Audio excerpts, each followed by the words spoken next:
Pope Francis reminds the faithful that Christ accepts all people and everything about them, including their pain and weakness. Una brutta malattia l'indifferenza, sai?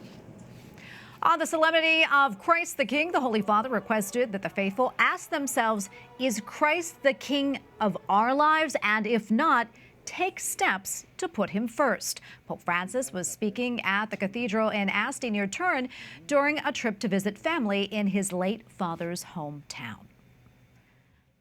Joining us now from Rome is Andreas Thonhauser, EWTN Vatican Bureau Chief. Andreas, great to see you.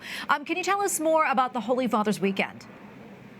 Yeah, thank you, Tracy. So yesterday, Pope Francis celebrated a beautiful Mass on the Solemnity of Christ the King.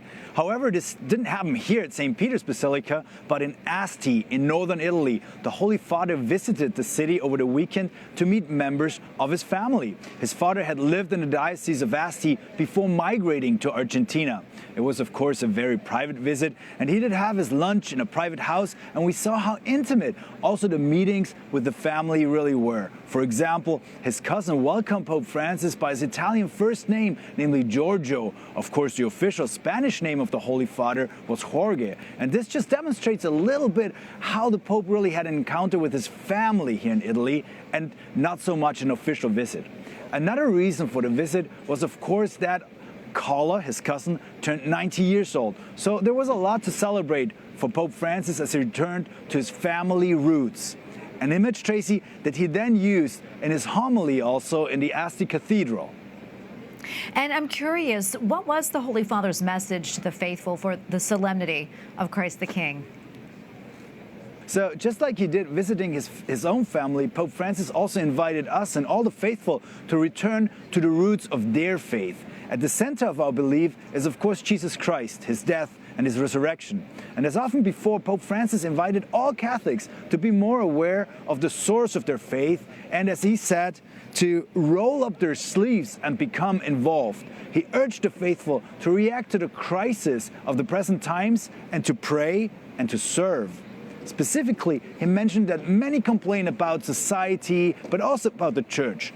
But the Pope also asked all of us, what could we do? Not only for society, but also what could we do for the church?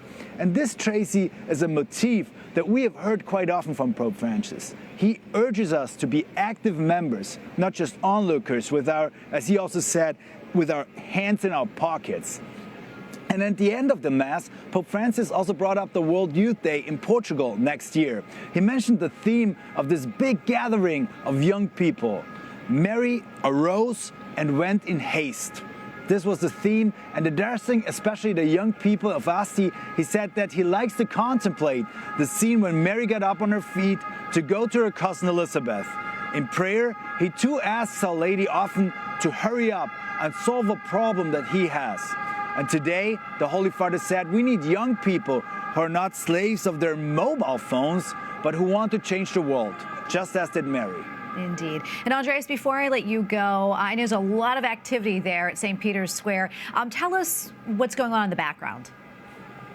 Yeah, I'm glad you noticed, Tracy. So with the Solemnity of Christ the King, we of course finished the liturgical year, and also here in Rome now everybody is preparing for Christmas. And that's also true of the Vatican, because behind me you can already see the big Christmas tree that is being dressed up. And this year it comes from the region of Abruzzo, it's just outside of Rome.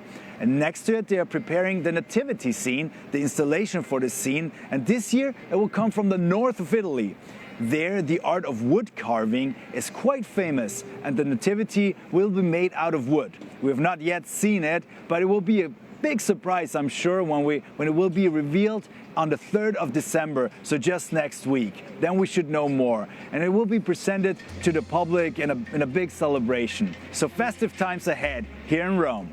And Andreas, thank you so much for that report. We appreciate it. Andreas Thonhauser, EWTN Vatican Bureau Chief. Thank you again.